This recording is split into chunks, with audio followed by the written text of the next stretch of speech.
It's Friday, 19th of March, 2021.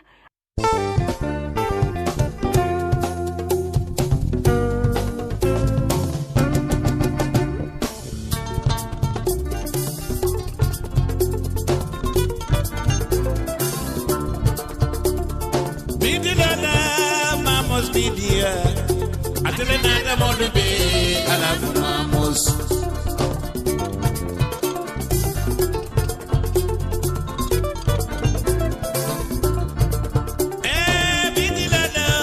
Mamos media, one another Monday, I love Mamos. Television on the radio, La Carola, you let her get a be, more can you the wedding.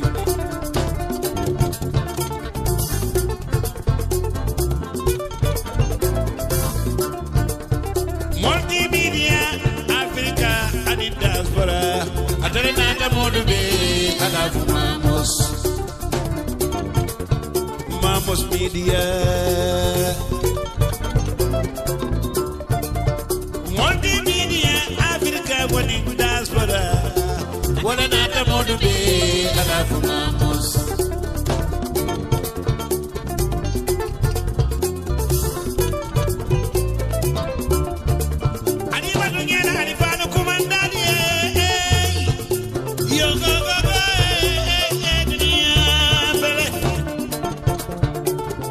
Mamos Media Alfalo.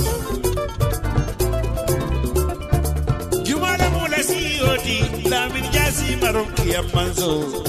Lamin Wo, Ahaina Noe, and it Nene Bojan Sangarango.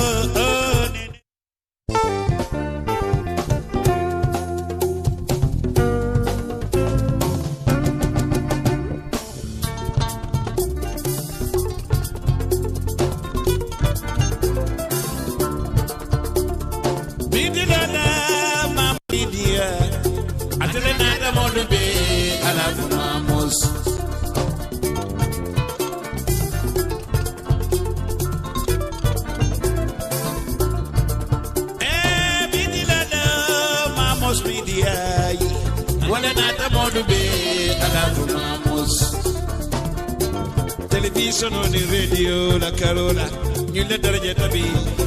more can you the wedding.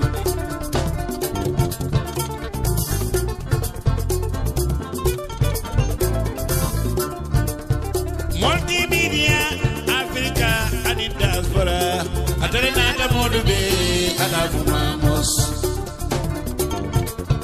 Mamos Media.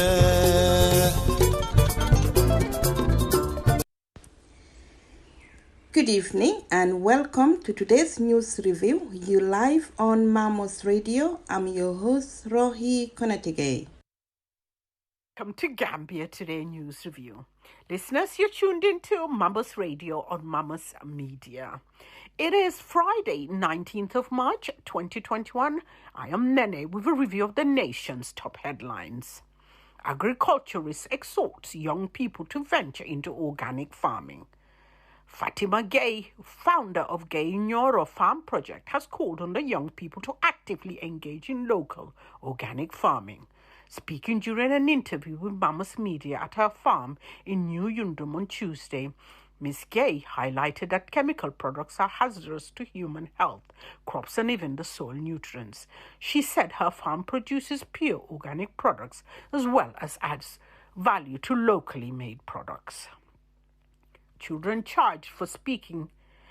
mother tongues in school. Apparently, there's a practice of charging children $1 to $2 for speaking their mother tongues in schools, especially in private schools located in Region 1. This practice is not only an indication of proliferation of self-hatred and institutionalization of slave mentality in our country, but is a violation of the human and cultural rights of a child.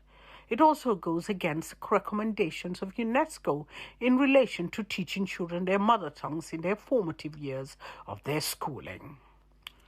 Justice catching up with Yaya Jammeh. The chairperson of the Gambia Center for Victims of Human Rights Violations said this week that the long arm of justice is catching up with ex-President Yaya Jammeh for crimes he committed while in office.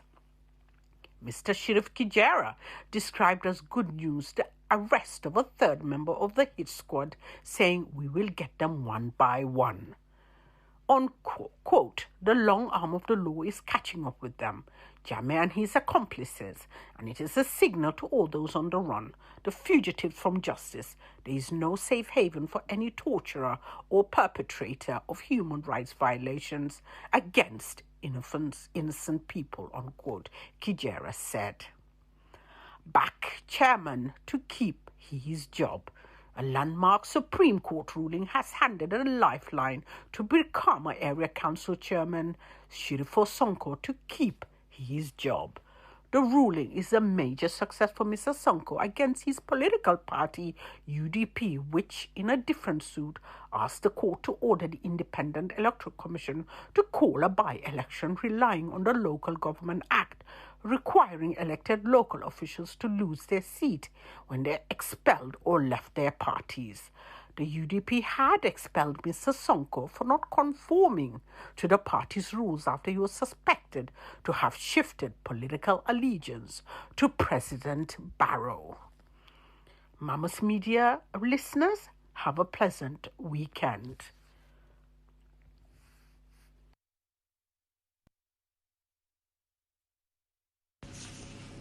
Thank you, Nene, for today's news review. Listeners, you live on Mamos Radio. Please stay tuned. We'll be right back. We'll be back with the Mandinka news with Lamin Marong. Assalamu alaikum badingulu mbali konton na tuluna li konton di mala annal badima Lamin Marong dul kai kiyam mansa felen dunta albela moy kan nyintembola Mamos la radib mu wala bi to karo tilitang ani kononto maj karo 2021 be sawo nyimen kono bi kawa kibaro janin kake fansi kafulu ni moli tentu mene ya lonko i kansebentu ya fana bela wal kono tude gamla kafuba be tentu lambe jayila doku kendola nene on Mamos Media la fan club so me Gambia be tentu lambe jayila anu na doku lambe Gambia bantala anina lamoy laadu men be dunia fana jamala be tentu la keke ndiara ani kansebentu ya nembe na news karana watu bela wal kono dron sa foy ala barka ba ken simenke ngakibaro kun fulo di alla janin kadum kibaro fan kono ni watu lu fanninke ka me Fatima Gay mola me ya lonko abin sano abola ke kan ni watu lu andunga ka sano ke nyamin wala mu aboko tuba bu fenguta nasa ke comme jambandoti afonla ka buluta ka ke anunga ke defenete me ya lonko a madron beriata anunga ke kendata anunga be fondinke lu yamarla ko be dawda police fere ke ya dungin sene sifato ngina mu nyatuta be nginato kibar bunda men safe wala Mamos la kibar bunda tambe dunna kibaro ni kono nyatonto andi ñu wadul fanan ko membe kering Gambia e mira sile wara ko sile ko ñu watulu karambon men dole ya lonko e be kombo tundola andun ye menke sayin dinul men kadera karambon to e be kala fi komen e la kamolo nyinfo ni mari men akedebul miste goti ye ba mala kamfo ware fa mala kamfo ke alman men ta dalasi ke alman dalasi kada dalasi fula wato wate don ni ye ba ma ware fa mala kamfo karambon nyinto akonu nyumbo karamo wolto membe kombo tundola Mamos la kibar bunda la imbondi mbeduno fanan kono nyato anun point la nyuso fanan safe iko be intembo nyimme ndo kafo melota pour ka hadama dum la nyanto fasa Gambia iko be intembo minto la kiyama na nyimfo me alonko wolel ka korsido ke mulu men batata ye trimbale ya jemel marolola iko ya joko sa luwa be sutu ya kan ataya ya jemme famolale kay manya nyimmen ke tumo menabe marolola Gambia o kibaro nyimbe o fanan futandal ma nyato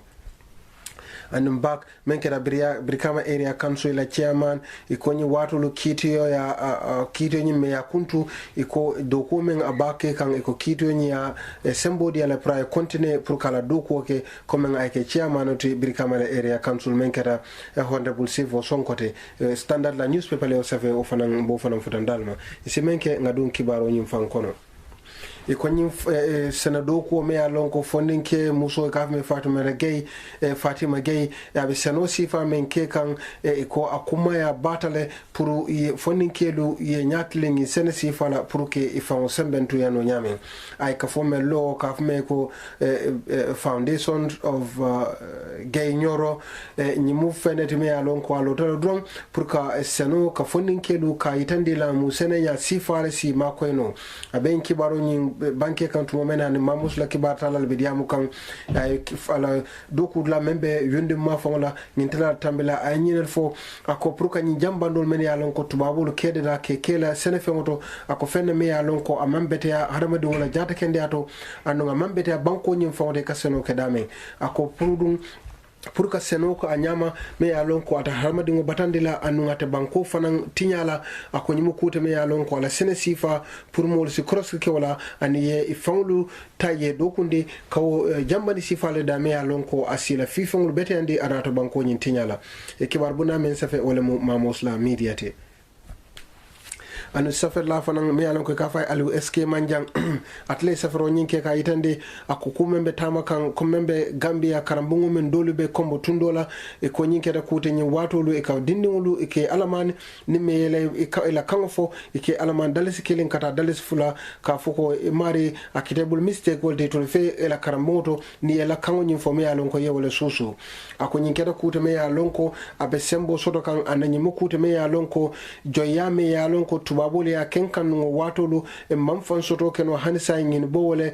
silo nyi noma kan kamulu bayi ka fuko kanela la kan nyin fo an dunia la kafu wa mel lota e ka fa ko UNESCO nyin fa nyin bambandile ko mulu nyanta pour que la kan fo dingoliye sakoni be dindi yarim pour si la adoni la chosano anin e wuluta kan nyi men kono pour kana fa ani salon ne wo nyama modul kana waran kana modul kana e kaluwa ke ka ke e bulo kono ka dinul force ka fo nyanda kan fo me yalon ko manke la kanute ni la kanwo nyin fo be alamana dal sikiren kata dal sifula akonyi mukuta me ya lonko luwale ya lande ko mo hadama dungo e la kango mu kulete me ya lonko anyata hormala la anyata kabunyale kibar bunda me bondi wala Mamos la muidiati anu ni lefta ka karawnyike nyayin sefro nyimenke isa karno la Mamos la website www.mamostv.tv ise yimbe karano jele hani fanan kafuba men lota Gambia me ya lonko wala ka korosiro ke fonin kelu la war mulu men ya lonko ye tilimbalia ya jemal marolola wal fanan la chairman ayni banke ako mbenyin tembo nyi mento luwabe sudi akan bulobe sudi akan ya jamme me ya lonko atleke da president ning ala maral wato ko ne tilimbalia menke hanama dingolla menke da Mr. Sirif Kijera atlemu la chairman on nyifo akonyi mu kibar kendeleti biriya moy ko ni watulu kono ye modo muta me ya lonko abe ya jemela mofa kafo kono le me ya lonko harama dum le tilmani ya banke tumo men ya jeme maralola ako ngalone abe jam farinjana barluwa be sudu akana la wato wati anu ni nyanda ka ya marol de fanan ani nyanda fanan ka mulu ka korosirke ka joko ni ko ko ke me ya lonko kutilimbalo le salon ko luwa be mutalale ware be samala luwa tilingolale akoni ba fala fanan ko mote tilimbali ya kale bori yamela ko be mabola la ka fo be borda duwalema dulata tarda je bite mabola dame ba fa la ko luwa bulo te fitalema e kibar bunda men bondi wala mo point la newspaper te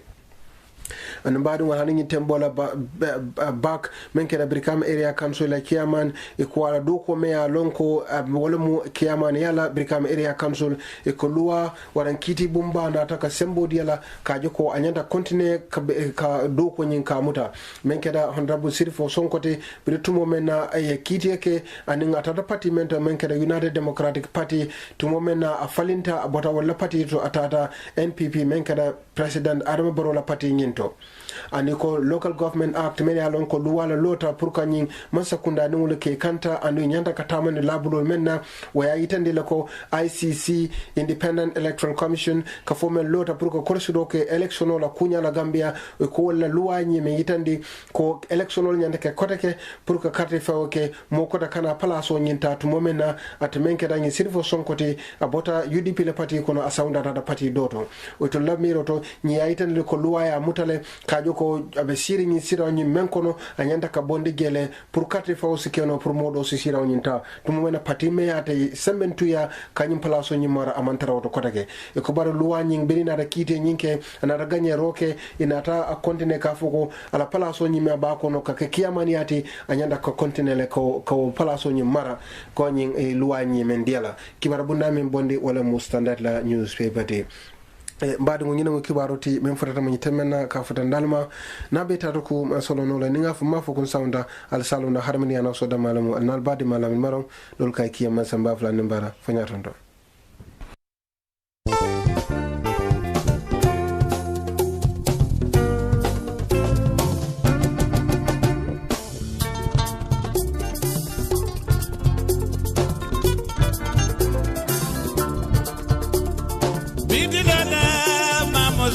media. Atelenata modube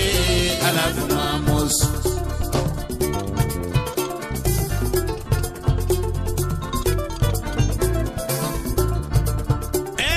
Bidilada Mamos media. Wala nata modube alafu Mamos. Television on the radio la Carola. Ñu la daraja tabi. Mol ka ñu la winning.